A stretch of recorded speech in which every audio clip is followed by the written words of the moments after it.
asistencia. Voy a compartir en pantalla las diapositivas desde donde nos quedamos la semana pasada. Permítanme un momentito. Ya empezó a llover otra vez. Vamos a ver.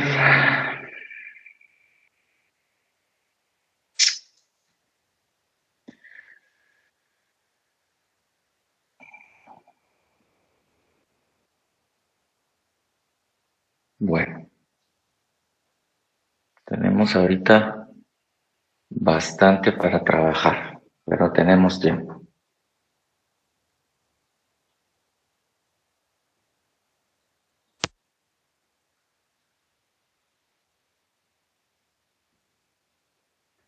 Bueno, adicionalmente, voy a, solo que terminemos con el tema de hoy y les doy la información de su parcial.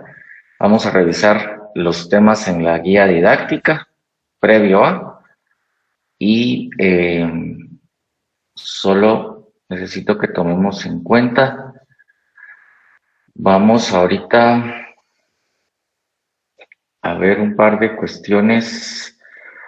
Va a estar más sencillo ahorita al momento de la evaluación porque hay dos módulos que vamos a tener durante la segunda unidad, entonces eso nos reduce el contenido, pero básicamente en base a las semanas estamos aquí en orden. Bueno, vamos a ver entonces. Vamos a partir entonces de la definición de banco. Ustedes, la clase pasada, se recuerdan que nos quedamos en esta parte en cuanto a la legislación especial. Ustedes iban a avanzar dándole lectura a sus leyes y haciendo el análisis correspondiente. Vamos a empezar viendo qué es un banco. Vamos a definir un banco. Estas diapositivas, si no mal recuerdo, ya las cargué. Entonces no sé quiénes ya tuvieron acceso, porque como yo las subí para que pudieran ver los artículos con los que tenían que trabajar, entonces ya aquí ya tenemos adelantada una parte. Bueno, solo pidiéndoles de favor, las cámaras, creo que ya muchos saben en cuanto a la disposición al respecto, entonces ya no se los tengo que recordar. Muchas gracias. Olga, buenas tardes. Gracias, Leslie. Los demás, porque si así vamos a estar para el examen, creo que solo Olga, Leslie y Alejandra tendrían nota de examen, los demás se pueden ir al extraordinario. Licenciado, disculpe, viera que acá también está lloviendo, entonces la conexión es algo inestable. Entonces, sí, yo también estoy conectado con mis datos, entonces... Al momento de encender la cámara me saca. Yo pierdo señal. Vamos a arreglar para el examen. Muy fuerte. ¿Ya? Para el examen y para las siguientes clases, por favor. Porque nos toca ver cómo nos las arreglamos. Miren, yo es cierto, me tardé y todo lo que sea, pero lo tuve que resolver. Entonces, ya no podemos nosotros estar en esas. Bueno, ¿qué son los bancos? Partamos de la definición de banco. Básicamente, los bancos los entendemos como entidades financieras. Licenciado, buena tarde. Sí, Perdone que lo interrumpa, pero estaba pasando asistencia. Solo que fui al baño y de pronto cuando me llamó. Vamos a platicar al final, Marlene. Vamos a platicar al final, porque como puede ver ya iniciamos la clase. Bueno, los bancos entonces son entidades que se organizan de acuerdo a las leyes especiales. ¿A qué leyes especiales hacemos nosotros referencia en este caso? Como ustedes podrán haber analizado ya, existen dentro de nuestra rama de estudio distintas normas que nos permiten a nosotros organizar no solo las entidades bancarias, sino todas aquellas que se dedican a la cuestión de las finanzas, principalmente lo que se denomina intermediación financiera. Podemos ver nosotros dentro de nuestra ley de bancos en la que básicamente podríamos establecer en cuanto a los bancos lo que se denomina intermediación financiera. ¿A qué se refiere esta actividad principal? Ahorita vamos a poder analizar ese punto. Básicamente, la actividad fundamental a la que se dedican los bancos es a poder trabajar con dinero. mediante operaciones principalmente activas y pasivas que consisten en la recepción y custodia de los depósitos realizados por personas, tanto individuales o jurídicas, por empresas. Olga, ¿qué es lo que no se entiende? ¿No está bien el audio?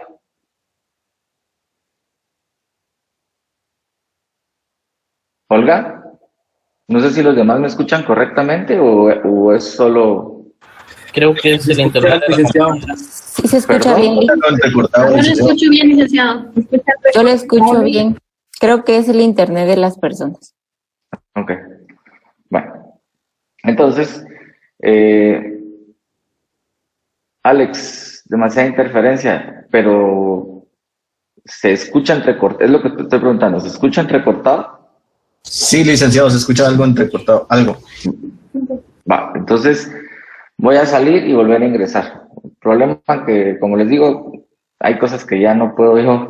Lick se le escucha bien. Quizá es la señal de internet por la lluvia en donde están los compañeros. Ok, bueno. Disculpen, tengo que hacer el intento ustedes. No puedo decirles, miren, lean las diapositivas porque no tendría sentido. Perdonen, tengo que dar la clase o por lo menos hacer el intento de desarrollar el tema. No tengo otra alternativa, disculpen. Bueno, entonces, vamos a identificar aquí dentro de esta primera definición que nos permite tener una primera perspectiva en cuanto a la actividad, principalmente lo que denominamos legalmente intermediación financiera. Ahorita vamos a ver en qué consiste de acuerdo a nuestra ley, pero básicamente estas entidades, las entidades bancarias, pues reciben y tienen la custodia de los depósitos realizados por personas individuales o jurídicas y a través de la utilización de estos mismos recursos van a realizar entonces el otorgamiento de créditos, lo que serían operaciones activas. Lo que se denomina, dice aquí, intermediación financiera. Esto está regulado en el artículo número 3 de nuestra ley de bancos y grupos financieros. Arnold, hágame el favor de darle lectura al artículo 3 de la ley de bancos y grupos financieros. Artículo 3, dice Lick. Sí, por favor. Va, ahora lo leo. Gracias.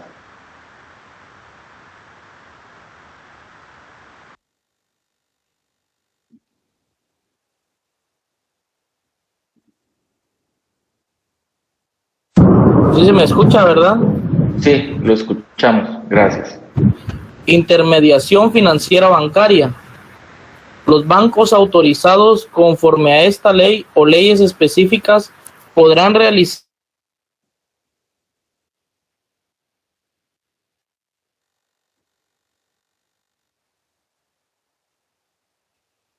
Ahí se nos fue el audio con Arnold. A ver, voy.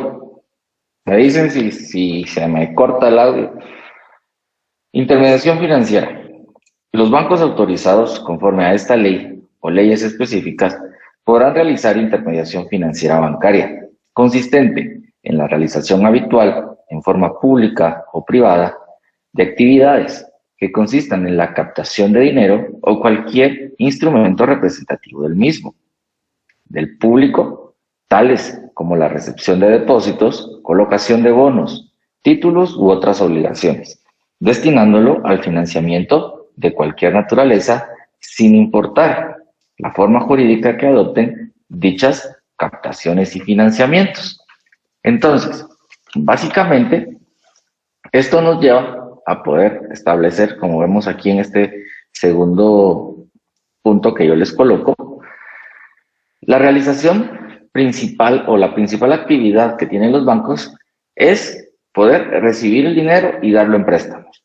Esto genera a través de los diferendos de tasa de interés una utilidad que es la que captan los bancos, que es básicamente su ganancia.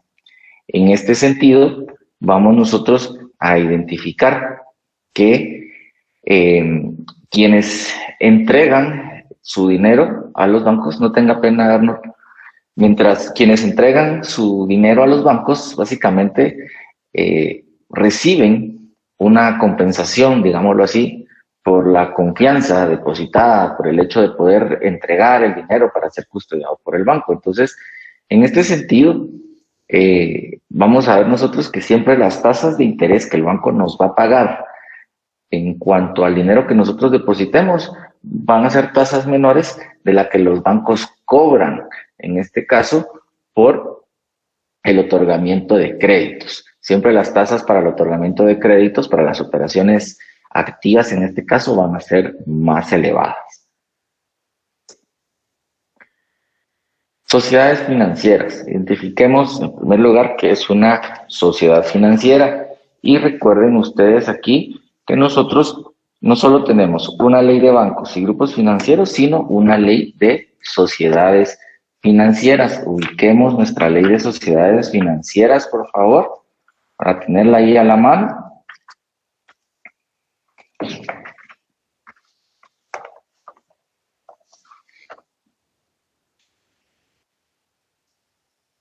Bueno, aquí en la diapositiva yo les coloco aquí nuestra ley de sociedades financieras, sí nos da una definición. Entonces, entendemos por sociedad financiera las instituciones o la institución bancaria que actúan como intermediarios financieros especializados en operaciones de banco de inversión, promueven la creación de empresas productivas mediante la captación, canalización de recursos internos y externos a mediano y largo plazo y los invierten en estas empresas, ya sea en forma directa, adquiriendo acciones o participaciones en forma indirecta, otorgándoles créditos para su organización, ampliación y desarrollo, modificación, transformación o fusión, siempre que promuevan el desarrollo diversificado de la producción. Nosotros podemos encontrar, en cuanto a las sociedades financieras privadas, que estas, al igual que las demás entidades dedicadas a la banca y finanzas, se encuentran sujetas a la jurisdicción de la Junta Monetaria y a la inspección e intervención de la Superintendencia de Bancos. Es necesario nosotros tomar en cuenta aquí que para la constitución de sociedades financieras existen procedimientos fijados específicamente por la Junta Monetaria. Si bien es cierto, en ambos casos, tanto como en los bancos como con las sociedades financieras, existen leyes especiales reguladoras, pero para su constitución nosotros vamos a observar ciertos requisitos especiales que están regulados no solo dentro de las leyes, sino también en las disposiciones que dicta la Junta Monetaria para el efecto. Vamos nosotros a ver más adelante las formas, principalmente nos vamos a centrar en la forma de constitución de los bancos, pero es importante también destacar dentro de esta clasificación a las sociedades financieras y los mecanismos para su constitución. Voy a seguir avanzando. Objetivo primordial de las sociedades financieras. ¿En qué consisten? ¿Para qué nos sirven las sociedades financieras? Principalmente buscan la promoción y diversificación de la producción, principalmente en los sectores de pequeñas y medianas empresas. Y con el establecimiento de sociedades financieras, lo que se busca es poder estimular el ahorro y la inversión y evitar así la ociosidad de capitales. Es importante aquí que nosotros recordemos, en este caso, lo fundamental que resulta para la economía la circulación que tienen los capitales. Lo que buscan estas entidades financieras es poder dar movimiento a los capitales, que las personas que tienen el capital puedan entregarlo, pues a manera de poderlo administrar y hacerlo llegar a las personas que necesitan este capital para poder hacer crecer sus empresas, sus negocios, para poder desarrollar algún tipo de actividad económica o comercial que genere ganancias, que al final estas ganancias se ven reflejadas dentro del mercado, ¿verdad? Entonces, vamos nosotros a identificar el marco legal de las sociedades financieras. Encontramos, en primer lugar, la Constitución Política de la República de Guatemala. ¿Quién tiene su Constitución ahí a la mano? Que me hiciera el favor de darle lectura a los artículos 119 y 132. Gracias, Cristian. Con mucho gusto, ya me ganaron. Ya, gracias, Luz Helena.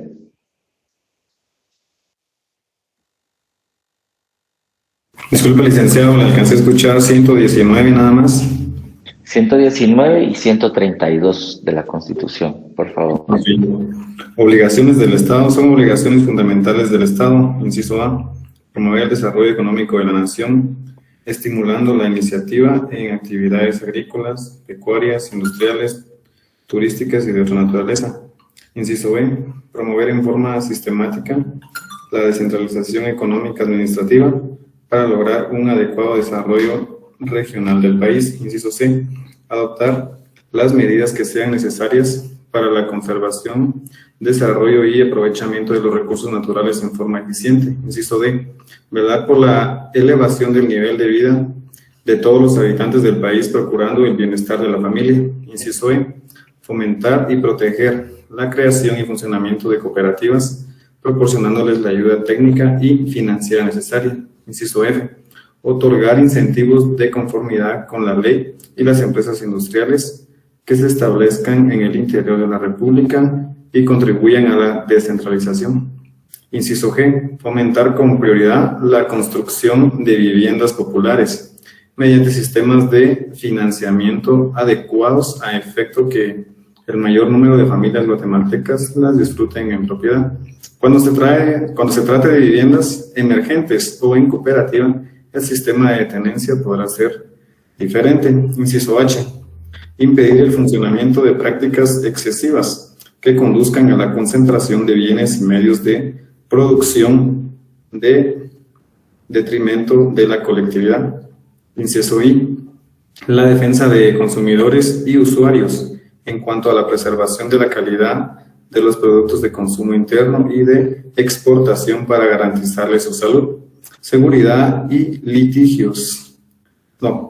legítimos intereses económicos, Inciso J, impulsar activamente programas de desarrollo rural que tiendan a incrementar y diversificar la producción nacional con base en el principio de la propiedad privada y de la protección al patrimonio familiar. Debe darse al campesino y al artesano ayuda técnica y económica. Inciso K, proteger la formación de capital, el ahorro y la inversión. Inciso L, promover el desarrollo ordenado y eficiente del comercio interior y exterior del país, fomentando mercados para los productos nacionales. Inciso M, mantener dentro de la política económica una relación congruente entre el gasto público y la producción nacional. Y, inciso N, crear las condiciones adecuadas para promover la inversión de capitales nacionales y extranjeros. Me decía el 132 también, Rick. Sí, por favor, necesitamos el 132. Gracias. 132. Moneda. Es potestad exclusiva del Estado emitir y regular la moneda, así como formular y realizar las políticas que tiendan a crear y mantener condiciones cambiarias y crediticias favorables al desarrollo ordenado de la economía nacional. Las actividades monetarias, bancarias y financieras estarán organizadas bajo el sistema de banca central, el cual ejerce vigilancia sobre todo lo relativo a la circulación de dinero y a la deuda pública. Dirigirá a este sistema la Junta Monetaria, de la que depende el Banco de Guatemala, entidad autónoma con patrimonio propio, que se regirá por su ley orgánica de la ley monetaria. La Junta Monetaria se integra con los siguientes miembros. Inciso A, el presidente, quien también lo será del Banco de Guatemala, nombrado por el presidente de la República y por un periodo establecido en la ley. Inciso B, los ministros de Finanzas Públicas, Economía y Agricultura, Ganadería y Alimentación. Inciso C, un miembro electo por el Congreso de la República.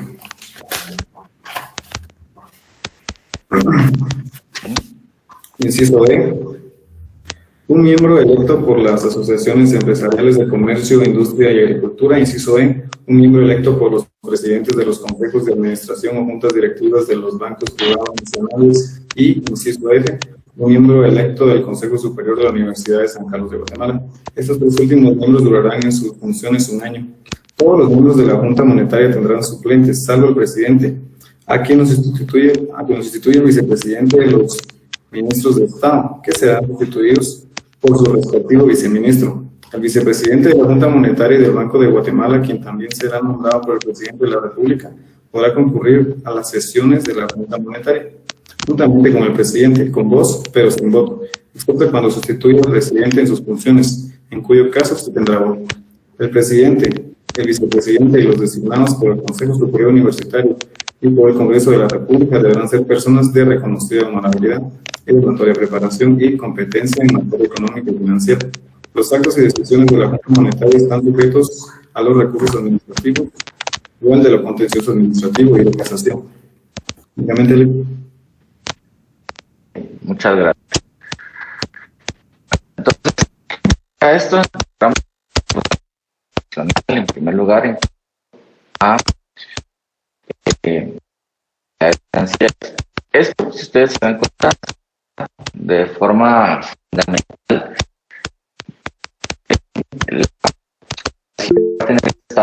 licenciado, disculpe, no sé si soy yo, pero su audio...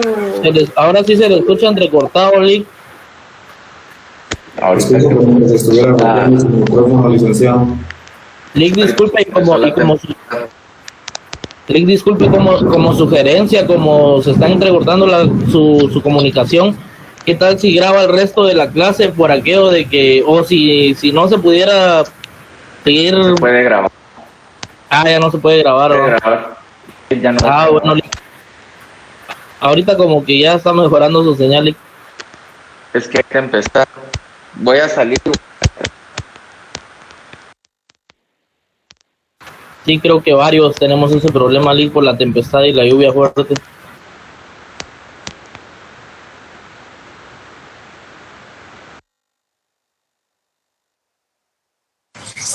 Cristian. Guapo. En conclusión, ya nos fue feo para el parcial la otra semana, compañeros. ¿Quién vive? Sí, seguro, porque no... Bueno, que solo para los de la otra semana. Probemos ahí. ¿Ya? Ahí está bien, Lick. Excelente. Sí, se escucha mejor. Que Dios me dé paciencia. No puedo ya con esto. Imagínense nosotros. Imagínense para los exámenes, Lick, ¿qué vamos a hacer? Pedirle a Dios que nos ayude, pero... No lo voy a poner muy difícil, Lick, porfa. Fácil, ¿verdadero? No, el examen va a estar bien fácil para los que estudien, para los que no, pues va a estar difícil. Eso es lo típico. Así en todo. ¿Sí? Todo en esta vida. Todos, licenciado. Miren, pues, es que todo en esta vida para el que se prepara es fácil, para el que no es difícil. Desde muchas perspectivas funciona de esa manera.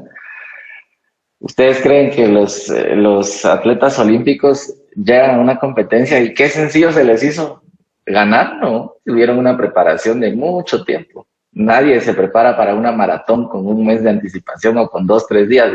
Me voy a comer mis barritas nutritivas y me tomo mi suerito para mantenerme bien hidratado. Todo en esta vida lleva preparación y tiempo. Entonces, ¿qué le vamos a hacer? Lo que se me hace a mí muy complicado, o sea, yo los entiendo a ustedes, porque efectivamente recibir clases con estas dificultades desde el día de ayer, porque sé que desde el día de ayer está dándoles problemas, pero imagínense yo que tengo que dar todas las clases así y que me preocupa legítimamente si de repente me dice, mire, no lo escucho, porque yo sé que entonces no me va a captar lo que estoy hablando y efectivamente luego lo tenemos que evaluar. Entonces, para todos tiene una dificultad, pero vamos a tener que ver cómo nos las ingeniamos. Voy a volver a proyectar. Esperemos que no me baje eso la densidad aquí. Bueno, entonces, como ya analizamos la parte constitucional, ya ustedes dentro de las leyes especiales en sus análisis me tendrían que haber incluido lo relativo a la ley de sociedades financieras privadas y la ley de bancos y grupos financieros. Entonces esto me permite a mí adelantar porque ya no tengo que ir uno por uno ahí. El riesgo en la actividad bancaria. Bueno, vamos a ver en qué consiste esta parte en cuanto al riesgo en la actividad bancaria. Tomemos en cuenta que aquí nosotros vamos a identificar el riesgo como algo que se va a dar fundamentalmente. Recuerden ustedes, cuando vemos el derecho mercantil y vemos que dentro de toda actividad comercial existe riesgo, ¿sí? Aquí viene aparte de el que no arriesga no gana. Recordemos que las actividades bancarias están contempladas como parte de la actividad mercantil. A quienes se dedican a la actividad de banca y seguros, pues se les considera comerciantes. Entonces, en este caso, dentro de la actividad bancaria, nosotros vamos a encontrar distintas clases de riesgo. El concepto fundamental dentro de las finanzas es que el riesgo va a conllevar principalmente una potencial pérdida. O sea, dentro de lo que nosotros captamos o dentro de los recursos que nosotros manejamos, financieramente nosotros vamos a establecer que el riesgo representa una posibilidad de pérdida. Todo negocio tiene una posibilidad de riesgo, en este caso, de perder dinero al momento de hacer una inversión, ¿sí? Entonces, financieramente el riesgo, al contemplarse, al considerarse como una posibilidad potencial de pérdida económica, básicamente esto lo vamos a cuantificar, vamos a establecer que existe cierto rango, cierto porcentaje dentro del cual puede existir una pérdida en el negocio que nosotros realicemos. Pero para los bancos es muy importante poder cuantificar los potenciales riesgos. O sea, dentro de los bancos más que nada es importante cuantificar el riesgo, porque recordemos que están trabajando con dinero y no es solo dinero propio, sino el dinero de cada uno de nosotros. Entonces, es necesario para los bancos poder determinar, prever, analizar, evaluar los riesgos asociados a la tenencia de activos que sean inversiones o créditos. Los bancos, en realidad, cuando nosotros vamos y pedimos un crédito por una cantidad de dinero grande, lo primero que ellos van a buscar es que nosotros les demos una garantía. Y no es suficiente con solo decir, bueno, entonces yo les doy esta garantía. El banco primero se va a asegurar que la garantía que nosotros ofrecemos cubra suficientemente la cantidad de dinero que ellos nos están otorgando. Siempre los bancos lo primero que van a prever es la posibilidad del riesgo que a ellos les va a conllevar tener ese activo a consecuencia del crédito o de una inversión que nosotros podamos realizar. Aquí yo les coloco una pequeña conceptualización. Básicamente, esto conlleva la medición efectiva y cuantitativa del riesgo. Se asocia con la probabilidad de una pérdida en el futuro. Resalto aquí la palabra probabilidad, porque no estamos diciendo nosotros de que de seguro al momento de invertir vamos nosotros a perder algo. No, existe una probabilidad, pero no es algo seguro, no estamos al 100% con esa certeza. Los seres humanos entonces deben conocer y responder de manera intuitiva y cuantitativa a las probabilidades que confrontan en cada decisión. La esencia de la administración de riesgos consiste en medir esas probabilidades en contextos de incertidumbre. ¿Sí? Vamos a avanzar, ya vamos a terminar, se los prometo. Para conocer más sobre los riesgos en la actividad financiera, vamos a ver los artículos 55 y 56 de la Ley de Bancos. Creo que Luz Helena, a ella le escuchamos y me escucha correctamente. Luz Helena, ¿me puede usted apoyar con los artículos 55 y 56 de la ley de bancos y grupos financieros, por favor. Claro que sí, licenciado, con mucho gusto.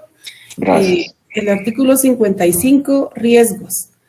Los bancos y las empresas que integran grupos financieros deberán contar con procesos integrales que incluyan, según el caso, la administración de riesgos de crédito, de mercado, de tasa de interés, de liquidez, cambiario, de transferencia, operacional y otros a que estén expuestos, que contengan sistemas de información y un comité de gestión de riesgos.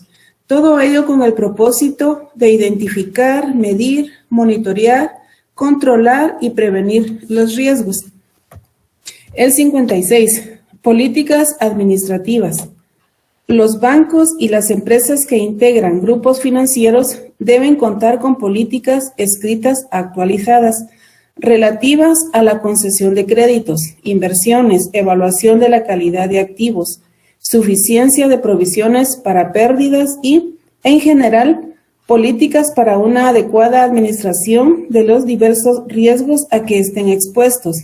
Asimismo, deben contar con políticas, prácticas y procedimientos que les permitan tener un conocimiento adecuado de sus clientes, con el fin de que los bancos y grupos financieros no sean utilizados para efectuar operaciones ilícitas. Ahí estamos. Muchas gracias. Si se dan cuenta, el artículo 55 nos enumera o nos clasifica distintas clases de riesgo. ¿Cuáles van a ser esas clases de riesgo? A ver, Leslie, ¿qué es lo que nos enumera el artículo 55? ¿Cuáles son las clases de riesgo?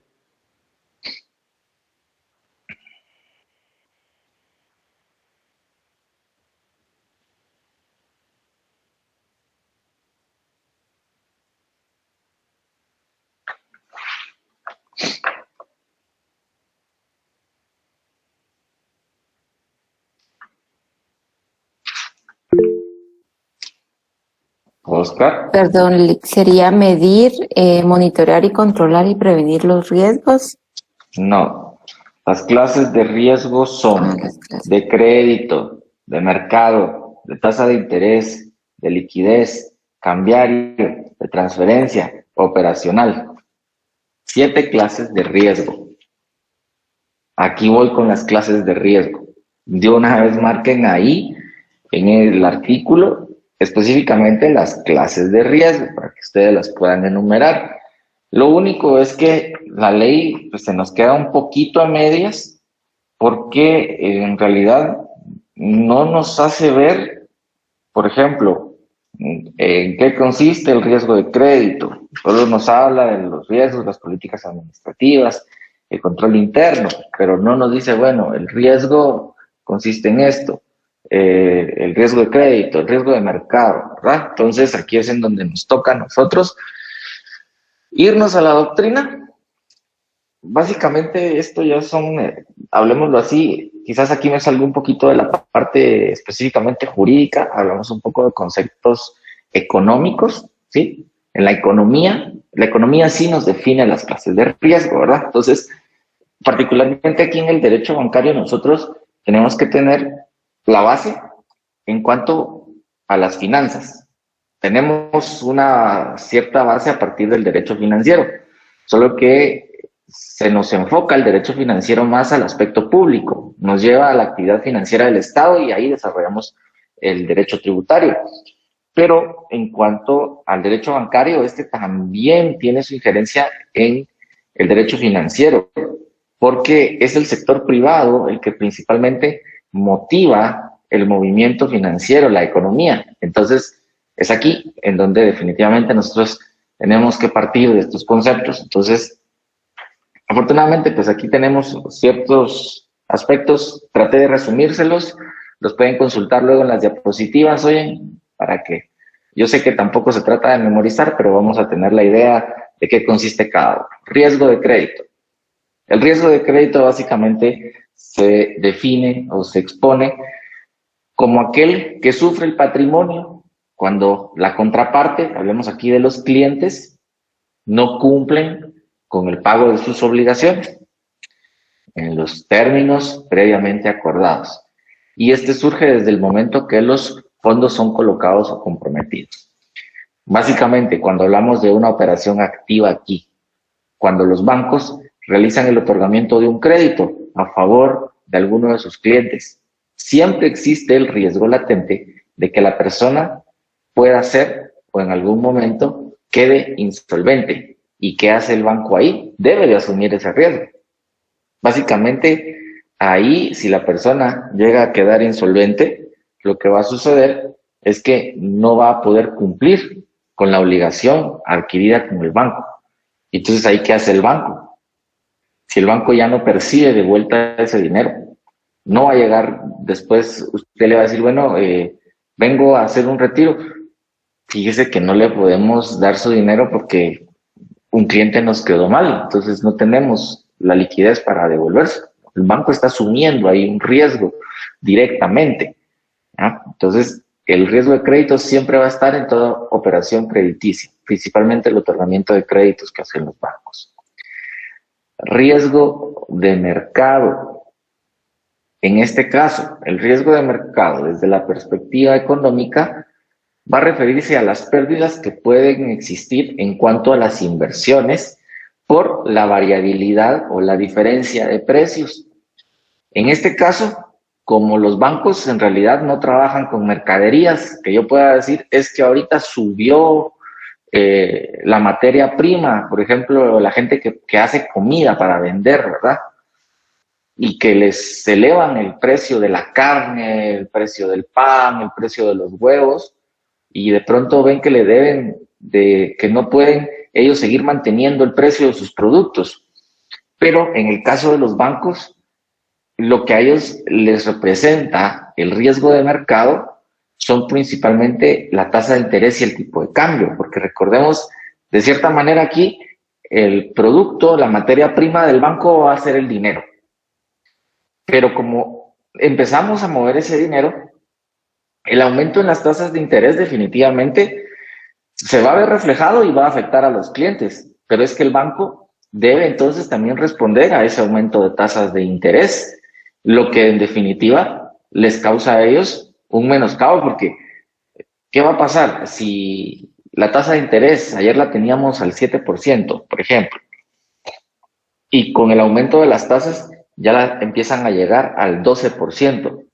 ¿Será que toda la gente entonces va a llegar a obtener créditos? O inclusive habrán quienes mejor los van a empezar a cancelar en cuanto suban las tasas de interés.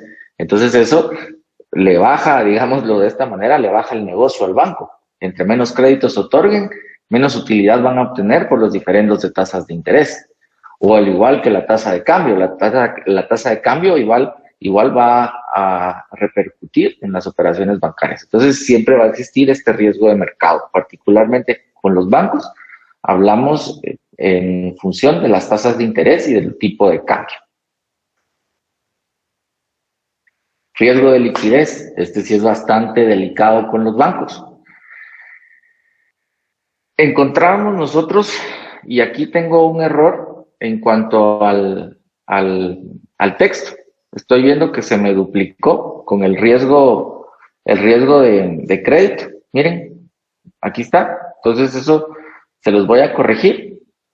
Pero básicamente el riesgo de liquidez va a consistir en aquel mediante el cual el banco en determinado momento asume la responsabilidad en cuanto a disponer de los recursos necesarios para poder cumplir con sus obligaciones pasivas. O sea, si todos nosotros llevamos cierta cantidad de dinero al banco, el banco está asumiendo el riesgo que en determinado momento pueda no tener la liquidez necesaria para podernos entregar a nosotros ese dinero de vuelta. Desde que el banco asume el riesgo de crédito que veíamos anteriormente, el banco también debe de prever y asumir el riesgo de liquidez. Porque se imaginan ustedes qué pasaría si todas las personas que tienen un crédito en el banco dejaran de pagar. ¿Qué hace ahí el banco? está poniendo en riesgo su liquidez, porque todo el dinero que se debería de mover para que nosotros podamos obtener de vuelta el dinero que hemos depositado dentro de una operación pasiva, y si el banco no tiene liquidez, ¿qué va a pasar? Entonces, en eso consiste principalmente el riesgo de liquidez. Ahí les voy a corregir esta diapositiva, disculpen, solo que tal vez en algún momento a la hora de jalar el texto me lo duplicó. Riesgo de tipo de cambio, ¿sí? Esto también se puede asociar a lo que veíamos anteriormente con el riesgo de mercado en cuanto a la variabilidad que puede haber en las tasas de cambio. Pero aquí el riesgo de tipo de cambio lo asociamos más en cuanto a las operaciones internacionales. En este sentido, va a depender más de las finanzas internacionales. Siempre va a existir un riesgo de tipo de cambio. Yo puedo realizar hoy una operación en dólares y me doy cuenta, por ejemplo, que voy a comprar activos en, por ejemplo, $8 cada uno, y al día siguiente el dólar se desploma y baja a 6.50. Y entonces yo estoy perdiendo 1.50 por cada dólar que yo haya invertido, ¿sí? Entonces siempre va a existir ese riesgo en esa variabilidad que va a tener el tipo de cambio. Lo que yo invierta hoy a un precio determinado, si el día de mañana el precio cae, yo pierdo. Aquí es donde principalmente se evalúa el riesgo en este tipo de operaciones, y ahí lo vamos a ver cuando veamos la parte del derecho bursátil. Las operaciones bursátiles, el riesgo fundamental que vamos a encontrar es el riesgo de tipo de cambio. Así como estamos en la actualidad. Imagínense, no sé si alguno de ustedes ha escuchado o se ha percatado del desplome que tuvo el precio del euro. El euro estaba por sobre el dólar, tenía un precio alrededor de 10.50, llegaba a 11 en algunos casos frente al dólar. Y hace unos 8 días llegó a desplomarse inclusive 10 centavos menos que el dólar. Imagínense todas las personas que mantenían inversiones en euros por la estabilidad que había mantenido y el precio sobre el dólar, y de pronto se dan cuenta que perdieron casi 4, hablemoslo si hubieran sido quetzales, perdieron 4 quetzales en su inversión, y multiplican lo que si hubieran sido inversiones de 1 millón de quetzales. ¿Cuánto pudo haber sido la pérdida de esta gente al momento en el que el valor de la moneda reduce? ¿Y qué hacen ahí? O sea, la situación es aquí poder prever, y por eso aquí hacemos relación a que la administración del riesgo de tipo de cambio es parte importante y va a depender de las finanzas internacionales, porque aquí es donde se debe evaluar y determinar en un cierto caso cómo se ha de proceder para poder prevenir o evitar esta pérdida, o en todo caso poderse recuperar posteriormente a esta pérdida. Para eso nos sirve evaluar el riesgo, en este caso el riesgo de tipo de cambio. El riesgo de tasa de interés, de la misma manera en que puede suceder con el tipo de cambio, actualmente igual estamos atravesando por un proceso en el que ciertas economías empiezan a contraerse, y esto repercute en el aumento de tasas de interés. Aquí en Guatemala, la semana pasada hubo un aumento en las tasas de interés. Esto entonces representa una exposición de la condición financiera de los bancos. En este sentido, este riesgo impacta a los bancos, pero también a las personas, a los usuarios de los bancos. Y esto va a impactar no solo las ganancias que perciben los bancos por los diferendos de tasa de interés, sino también en el valor económico de los activos de un banco, y en los pasivos y en los instrumentos fuera del balance. Entonces, el riesgo en la tasa de interés básicamente atiende a la variabilidad de las tasas de interés que pueden repercutir en las ganancias o en el valor económico que van a tener los activos del banco.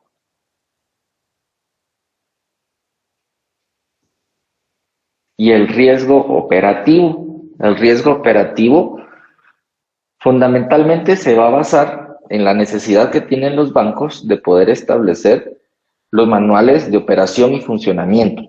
Vamos a ver nosotros en un momento determinado que cuando los bancos hacen su proceso de constitución y solicitud de autorización para poder funcionar en el país, deben de contar con manuales que les permitan prever desde el aspecto de la custodia del dinero hasta los mecanismos y procedimientos para la adecuada custodia y seguridad de los recursos económicos. Entonces, aquí es necesario dentro del riesgo operativo prever todas aquellas actividades que puedan ir, por ejemplo, desde un fraude hasta un error que pueda cometer el empleado de la institución bancaria. Por ejemplo, que el empleado de la institución bancaria al momento de recibir un depósito voluminoso opere mal la cantidad, o a la hora de pagar un cheque demasiado grande opere mal la cantidad y dé dinero de más. ¿Quién va a asumir esa pérdida? Si de pronto alguien trabaja o ha trabajado en un banco como receptor pagador, obviamente ustedes me van a decir, no, el banco tampoco lo asume, a nosotros nos toca pagarlo. Eso yo lo sé. Pero aquí el riesgo operativo es latente. Un error que cometa desde un empleado hasta un fraude que pueda ser cometido, y eso pues está previsto también dentro de la ley, genera o representa un riesgo operativo.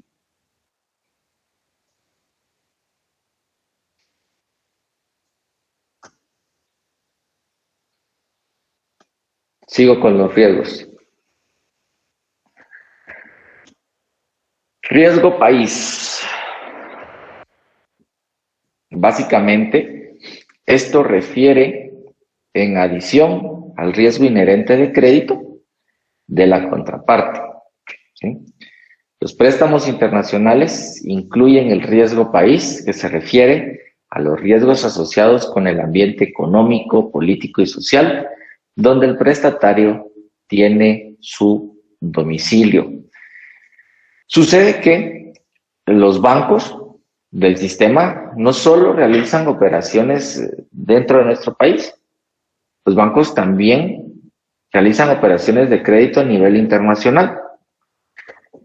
Existen entonces ciertas situaciones en las que los bancos obtienen recursos provenientes de otro país y que les permiten entonces hacer la inversión o poner ese dinero en circulación.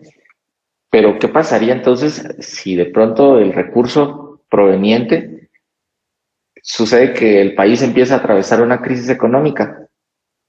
¿Qué sucedería aquí? Entonces, recuerden que existe una internacionalización del sistema financiero. Entonces, la economía va a estar entrerelacionada no solo en base a los aspectos económicos, políticos y sociales de nuestro país, sino también repercute todo a nivel internacional. Ustedes se pudieron dar cuenta, empezó la crisis en Ucrania, hubo una crisis energética en cuanto a los gasoductos, esto llevó también al aumento de los combustibles, repercutió en la actual crisis que se está dando y que genera esa baja, esa caída en el euro, y a nosotros nos empezó a subir el combustible, ya nos aumentó la tasa de interés, ¿sí? Todo esto repercute desde aspectos económicos, sociales y políticos de otro país. O sea, no dependemos de nosotros mismos. Entonces, ese riesgo también se debe de prever. Riesgos de transferencia. Aquí básicamente encontramos nosotros una situación en la que, ¿sí, Oscar? Licenciado, perdona que lo interrumpa. Fíjese que me entró una duda respecto a lo que se estaba comentando ahorita. ¿Qué pasa si, un ejemplo, el Estado de Guatemala, a través de préstamos que realiza, por ejemplo, al Banco de Guatemala, del Banco Mundial, perdón, ¿Qué pasa, licenciado? ¿Son las mismas regulaciones o en este caso los mismos intereses que se maneja o cómo se puede ver eso? Un ejemplo, que una persona particular haga un préstamo en un banco internacional a que el Estado a través de sus gobernantes hagan un préstamo. ¿Hay algún código o algo especial que regule eso, licenciado? Lo que sucede es que los bancos, o sea, los bancos acá en Guatemala son entidades privadas, que están reguladas la Junta Monetaria, la Superintendencia de Bancos. Recordemos que aquí en Guatemala la Junta Monetaria es la que determina la política cambiaria y crediticia. Entonces, aquí en Guatemala, por ejemplo, la tasa de interés va a estar o va a depender de lo que determine la Junta Monetaria. Ahora, las entidades bancarias internacionales funcionan también como entidades privadas, pero cuando yo hago referencia a entidades bancarias internacionales, me refiero, por ejemplo, al Banco Mundial, al Fondo Monetario Internacional, al Banco Interamericano de Desarrollo, que son entidades que vamos a ver justo en la siguiente clase. Pero si, digamos, yo me refiero a una entidad bancaria, pero hablemos de, por ejemplo, México, que está aquí cerca. Aquí en Guatemala actualmente funciona Banco Azteca, pero todos sabemos que ese banco pues es una entidad que vino y tiene autorización para funcionar en Guatemala a través de las agencias que ha ido estableciendo. Pero hablemos en realidad de Banco Azteca como entidad bancaria mexicana. Es una entidad de capital privado con domicilio en México.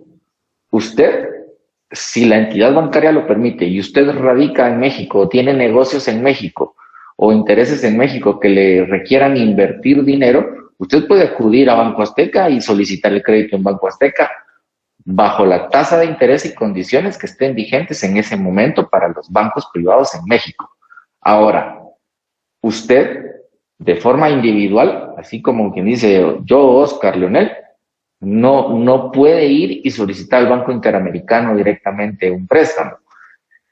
El Banco Interamericano de Desarrollo, el Banco Mundial, el Fondo Monetario Internacional son entidades que están destinadas para proveer financiamiento directamente a los estados.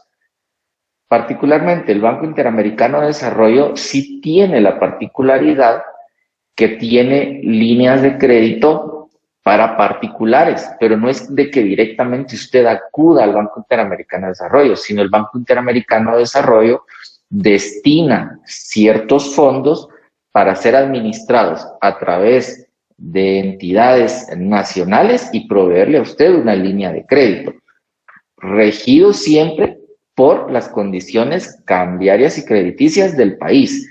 Por otro lado, existen las condiciones que van a regir las políticas crediticias y las tasas de interés de los bancos, en este caso de las entidades internacionales, pero me refiero específicamente a las que yo les mencionaba: Banco Mundial, Banco Interamericano de Desarrollo, Fondo Monetario Internacional, específicamente a esas. Cuando yo me refiero a bancos internacionales o entidades bancarias internacionales, me refiero a esas, ¿sí? Ya por otro lado, que yo les mencione, no es que el Scotiabank, ¿sí? Ese es otro, o que yo les diga, no, es que el Chase Bank es un banco que está en Estados Unidos y es privado, ¿sí? Y están regidos por las políticas del Estado, no políticas internacionales. No sé si eso le aclara la duda, Oscar. Sí, licenciado, muchas gracias. Ok. Bueno, riesgo de transferencia. Este resulta cuando la obligación de un prestatario no está denominada en la moneda local. La moneda de la obligación puede no estar disponible para el prestatario sin importar su particular condición financiera. Aquí existe un poco de riesgo, por ejemplo, cuando se obtienen créditos en dólares. Si yo obtengo un crédito en dólares, yo voy a tener que pagarlo en dólares o a su equivalente en la moneda local. Lo que representa entonces que pueda que un mes yo tenga que generar una cuota un poco más alta por el simple hecho del aumento en el precio del dólar. Esa transferencia que se da entre monedas al momento de hacer operaciones crediticias, siempre va a representar un riesgo. Esto también debe entonces de ser previsto por las entidades bancarias al momento de generar operaciones. Les hablo en dólares porque es lo más común, pero existen casos en los que se manejan operaciones en euros, en libras esterlinas, en yenes, pueden ser también dólares canadienses, pesos. En el caso del peso, pues que no está solo el peso mexicano, existen los yuanes, está, por ejemplo, el dólar taiwanés, que no equivale a lo mismo que un dólar americano, y el dólar americano no equivale a lo mismo que el dólar canadiense. Entonces, esos riesgos que se pueden dar en lo que yo diga, bueno, resulta que voy a hacer una operación en Taiwán, voy a mandar hoy $1,000, pero esos $1,000 puede que en Taiwán no estén disponibles en cuanto a la cantidad exacta de lo que yo necesito. Esos $1,000 pueden no ser el equivalente en 3 días, puede variar. Entonces, eso se determina como un riesgo de transferencia. Voy a seguir avanzando. Esto es lo que nos lleva tiempo a nosotros, poder determinar cada cosa, porque el código lo enumera muy bonito y todo, pero si no lo vemos, no entendemos por qué es que queda previsto en la ley. El riesgo legal se refiere a la pérdida que se sufre en caso que exista un incumplimiento de la contraparte y no se pueda exigir por vía jurídica los compromisos de pago. Esto fundamentalmente se refiere a operaciones que tengan algún error en la interpretación jurídica o alguna omisión en la documentación. Les comparto un caso que nosotros estamos ahora lidiando con la situación. Una persona generó un crédito con otra y lo que nos sucedió acá fue que al momento en el que se les otorgó el crédito, tanto al deudor como al fiador, voy a asumir que fue un error, nadie se percató, que no le colocaron la cláusula al contrato en cuanto a la renuncia al fuero del domicilio. Entonces resulta que ahora el problema es que hay que ir a demandar al señor en el lugar en el que él radica. Él está en Zacatepeques y a él pues, se le pretendía demandar allí. Otro caso, les comento. Resulta que se vendió una casa y la casa pues iba a ser la propia garantía del crédito. No sé a quién se le ocurrió no hacer el registro del contrato. Es decir, la deuda existe, el señor está en la casa y ahora que dejó de pagar y se le pretende ejecutar, ¿qué se va a ejecutar si a alguien no se le ocurrió en su momento registrar el contrato y constituir la garantía sobre el bien? Entonces, aquí principalmente mis futuros abogados, este riesgo legal, y quizás a veces decimos, bueno, ¿y por qué en derecho bancario tenemos que ver todo esto? Enfoquémonos al riesgo legal. ¿Qué pasaría si nosotros no hacemos bien nuestro trabajo? No dejamos bien establecidas las condiciones dentro de un mutuo con garantía hipotecaria y después cuando el banco quiera reclamar el cumplimiento de la obligación se dan cuenta que como nuestro contrato tiene omisiones en la forma, no es un título ejecutivo suficiente. ¿Con qué cara le respondemos nosotros al banco? ¿Cómo le vamos, por ejemplo, que fuera una deuda de 1,000,000 de quetzales y que le digan, fíjese, señor notario, que porque su contrato iba mal, nosotros no podemos requerirle el pago al deudor? ¿Quién debería de asumir entonces el pago de ese 1,000,000 de quetzales? Entonces aquí es lo importante que nosotros tengamos el cuidado. Este riesgo legal, más que preverlo el banco, creo que en este sentido los expertos en la materia son los asesores bancarios. Entonces aquí tenemos nosotros que tener mucho cuidado, a veces hasta con un numerito que se nos vaya en cuanto al, les puedo decir, por ejemplo, las resoluciones. Cuando se otorga un crédito a través de los bancos, existen resoluciones en donde se autoriza. Si la resolución está equivocada dentro de nuestro contrato y se fue así, Y luego cuando nosotros necesitamos hacer el ejecutivo, puede ahí la contraparte entonces establecer un defecto y decir entonces que el crédito nunca existió porque la resolución consignada dentro de la escritura no corresponde, y que el banco ponga a la vista la resolución y cuando la vean van a ver, se van a dar cuenta que es distinta, ¿sí? Entonces este riesgo legal es quizás el más importante que nosotros debemos de considerar. El riesgo de reputación, pues como en todo negocio, como en toda actividad, siempre va a haber alguien que diga, no, mire, ese producto no sirve, no, mire, ese servicio no me resultó bien, no, fíjese que pues ahí se lo complican todo. Entonces, siempre hay cierto riesgo en cuanto al desprestigio que pueda tener una institución, por falta de capacitación del personal, por errores cometidos, por situaciones que se hayan dado en relación a fraude o en la ejecución de alguna operación. Creo que más de alguno le pudo haber pasado, no voy a dar nombres, pero más de alguno ha tenido alguna frustración porque X banco es muy lento, es muy burocrático, es porque le piden a usted todos los requisitos habidos y por haber y hasta se los inventan, ¿sí? A más de alguno le pasó y puedo pensar que ahorita que yo hice el listado de errores, a más de alguien se le vino a la mente el famoso banco, ¿verdad? Nadie quiere caer en ese banco porque o cometen errores, o el personal lo atiende a uno de mala manera, o el personal no sabe ni lo que está haciendo, y ya que usted llenó una cosa, le dicen, no, fíjese que esto no es, ahora tal. Entonces, esto es un riesgo de desprestigio para la institución, porque al final todos lo ven como, mire, por favor, solo, y yo particularmente soy alguien que les digo solo que si me va a dar cheque de ese banco, por favor, mejor me pagan en efectivo. O me hace transferencia, pero yo a ese banco no quiero ir. Yo de una vez lo dejo desde ese punto.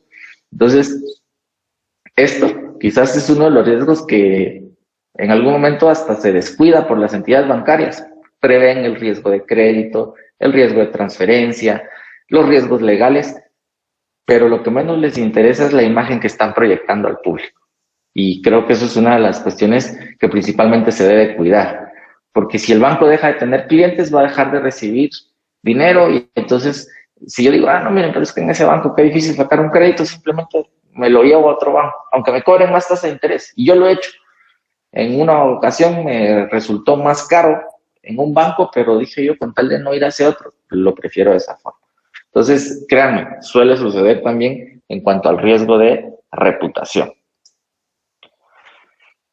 Y me voy a quedar aquí, porque básicamente nos quedan 12 minutos. Entonces, voy a cerrar esto. Voy a ponerles en pantalla su guía didáctica. Vamos a marcar contenidos de evaluación y voy a dar lineamientos de evaluación, que creo yo ya se los han de haber hecho, entonces, nada más que todo es un recordatorio. Bueno, el desarrollo temático, recuerden ustedes que está por unidades. Entonces, nuestra primera unidad contiene el derecho bancario, nociones fundamentales, entidades financieras internacionales y el sistema bancario en Guatemala. Pero ya a la hora de que nosotros nos vamos a las semanas, perdonen aquí que baje así rápido, se nos van a marear. A la hora de que nos vamos acá, entonces ya encontramos semana 1, todo el desarrollo del índice temático, la historia de la banca, globalización, la evolución bancaria. Listo. Semana 2, nociones fundamentales, derecho bancario, su autonomía, sus fuentes, y llegamos hasta el tema aquí del riesgo en la actividad bancaria. No sé por qué razón, motivo, circunstancia, creo que esta es nuestra cuarta clase, pero el contenido nos llevó básicamente 2 semanas. En realidad el tiempo no nos alcanza. Lo que vamos a hacer es que de todas maneras recordarán ustedes que las clases no se suspenden. Obviamente, si van a tener examen conmigo la otra semana, no les voy a dar clase. Pero el siguiente fin de semana, aunque ustedes estén en exámenes de los otros cursos, yo sí debo dar mi clase. Entonces, ahorita vamos a revisar. Si no estoy mal, el examen conmigo les toca el próximo sábado 6 de agosto. Ahorita verifico el calendario y les confirmo. Pero mientras, lo que yo voy a ir haciendo es crearles un módulo o adelantándome ya a los temas que nos faltan, que son principalmente el sistema bancario y las entidades financieras. Ustedes no se preocupen porque no nos vamos a quedar atrás ni vamos a dejar temas inconclusos. Estos temas los vamos a ver y van a formar parte del contenido de evaluación de la segunda unidad. Hay ciertos temas, por ejemplo, esto de clases de depósitos bancarios y las modalidades de créditos bancarios, que créanme, si yo hiciera una clase solo de las clases de depósitos bancarios, termino en 15 minutos. Es una cosa súper sencilla de explicar. Entonces, la verdad es que hay ciertos temas que se van a ir, por ejemplo, el tema de la semana 6 y 7 se van a ir en una sola. Entonces, ustedes no se preocupen porque vamos bien. Entonces, ¿qué vamos a evaluar? Todo lo visto hasta el día de hoy. Eso incluye lo que ustedes, por ejemplo, la tarea que tienen que entregar hoy, el análisis que hicieron de esos artículos forma parte de la evaluación. Entonces, contenido de evaluación, todo lo visto hasta el día de hoy. Modalidad de la evaluación. Puede contener preguntas abiertas, puede contener opción múltiple y puede contener falso y verdadero. Puede que a una persona le salgan más preguntas abiertas que de opción múltiple, y a otra le salgan más de falso y verdadero que de opción múltiple, o que pueda que salgan 3 opción múltiple, 4 falso y verdadero y 2 temas para desarrollar. ¿Sí? A lo que voy con esto es que están en orden aleatorio. De manera que, por ejemplo, Leslie empieza con su pregunta 1 y le toca uno de falso y verdadero. Y Olga empieza con su pregunta 1 y le va a tocar desarrollar un tema, a la vez que Franz va a tener que responder en opción múltiple. ¿Sí? Solo para que lo tomen en cuenta. No vayan a creer de que el examen va a venir igual para todos. Igual puede que Rosa María tenga una pregunta y que a Saidi le aparezca otra que Rosa María ni siquiera vio. ¿Sí? El examen se debe de desarrollar única y exclusivamente durante el periodo de clase. Ya no es de como lo estábamos haciendo antes, que lo dejábamos el jueves y lo terminaban el domingo. No, me lo tienen que entregar durante el periodo de clase, de manera que la disponibilidad del examen se va a activar, por ejemplo, a las 3 de la tarde del sábado, y tenemos autorizado, por ejemplo, el periodo tarda 2 horas, yo le voy a dejar disponible 1 hora. Ese examen se hace en 1 hora. Por ejemplo, ¿sí? Entonces, lo que yo necesito es, a las 3 nos conectamos, vamos a pedirle a la Virgen, a la Divina Providencia, al Señor Jesucristo, a Buda y a todos los que podamos bajar del cielo, que no tengamos problemas con el internet. Necesito, por favor, que prevean lo de las cámaras. Yo estaba pensando en algo, y quizás es algo que las autoridades no previeron y yo los entiendo. Sé que hay quienes reciben su clase con el teléfono, pero por ejemplo, si están haciendo su examen en la aplicación y tienen que desarrollar texto, no les va a permitir tener abierto a la vez Meet, porque son aplicaciones diferentes y que no tienen compatibilidad entre sí para que una esté abierta mientras yo estoy trabajando en el otro. El problema es que si ustedes están en la aplicación respondiendo su examen y se les cierra la cámara de Meet, es inválido. Se tiene como un motivo para anular la evaluación. Todas las cámaras tienen que estar encendidas. Entonces, yo necesito, por favor, que ustedes prevean tener equipo de cómputo. Si la computadora no tiene cámara web, pueden conectarse con 2 usuarios. En uno me dejan el teléfono para que yo los pueda ver, y en el otro están realizando su examen en Canvas. Advierto que de forma aleatoria puedo pedir que compartan la pantalla. De manera que si alguien está con el WhatsApp web o está consultando textos en Internet y yo me doy cuenta en el momento en el que se comparta la pantalla, se anula la evaluación.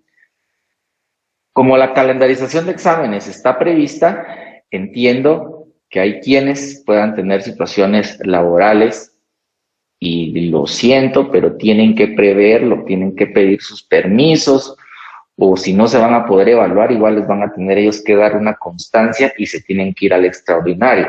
Lo único es que el extraordinario es pagado, son 100 quetzales.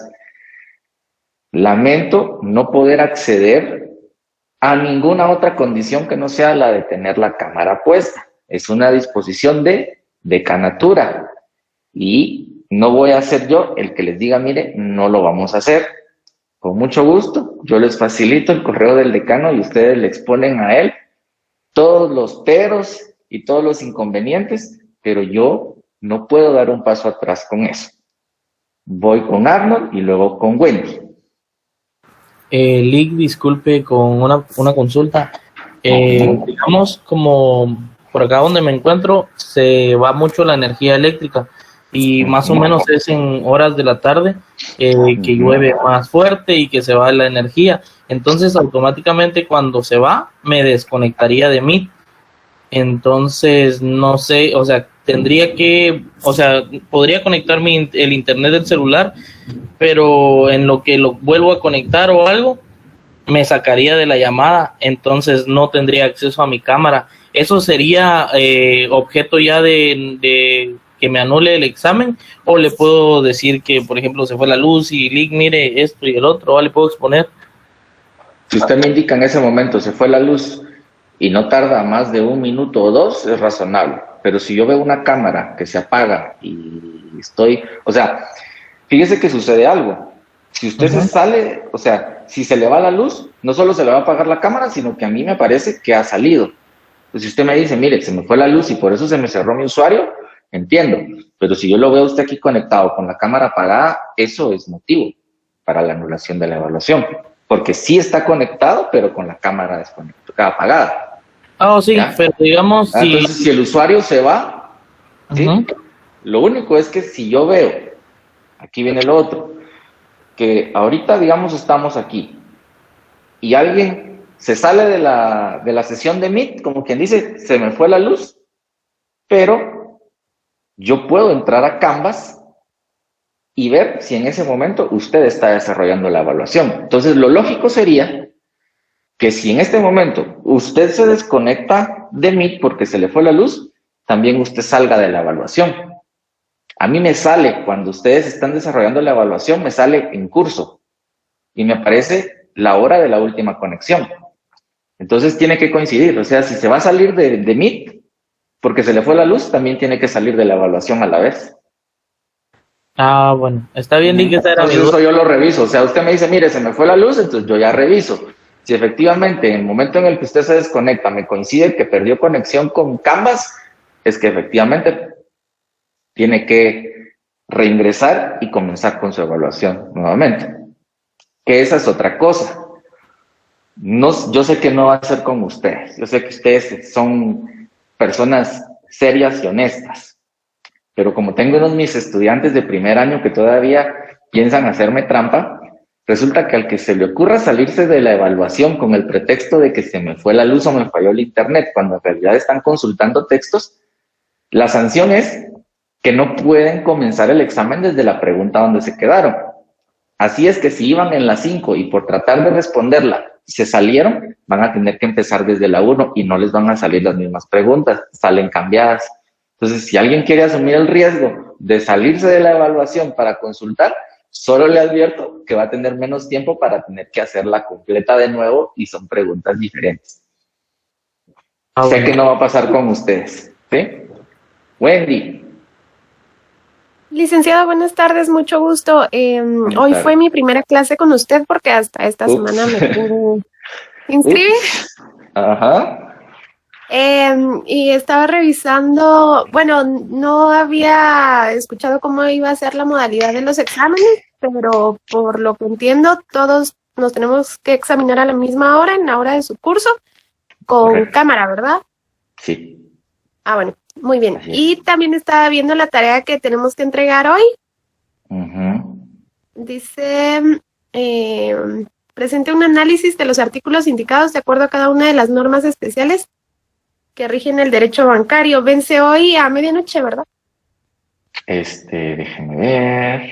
En un minuto vence. En un minuto, porque Sí, a lo las que pasa es 5. que las tareas se tienen que entregar a más tardar en el momento en el que finaliza la clase. Una pregunta, ¿usted cuándo se asignó? Perdone.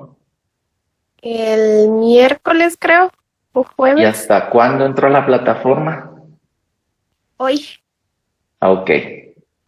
De verdad, una disculpa, pero ahí yo ya no puedo hacer nada, porque usted tuvo acceso desde ese momento, entonces tuvo jueves y viernes para realizarlo, perdone.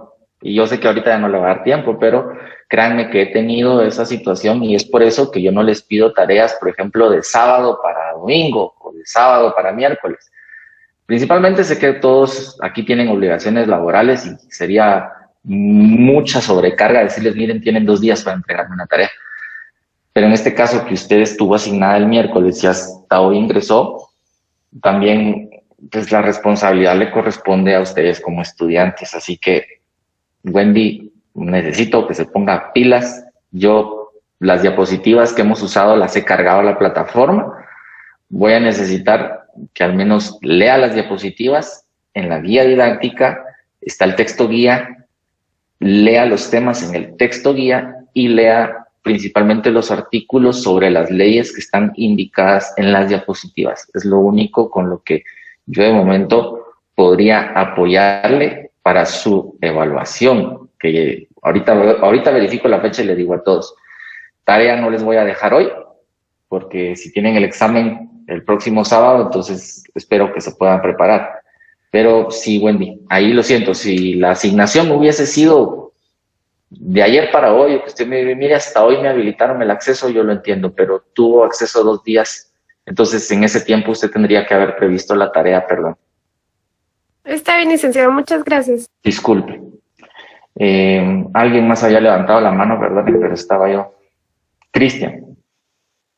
Licenciado, disculpe, ¿se van a poder usar las leyes? Sí, no veo problema. Ok, licenciado. Claro que sí. Físicas. Bueno. Físicas. Sí, Agrego. Entonces, si van a usar la ley, y fíjense que hay algo particular. Esto se los cuento en confianza. Justamente hoy tuvimos la reunión en la mañana. Yo creo que los que tuvieron cursos en la mañana se dieron cuenta que los docentes les dejaron una tarea y se desconectaron un rato. Pero pretenden lo siguiente. Yo voy a bajar aquí mi monitor. En esta posición deberían estar aquí. Aquí donde yo pueda ver las manitas. ¿Sí? Si sacan una ley, debería yo de alcanzar a verla.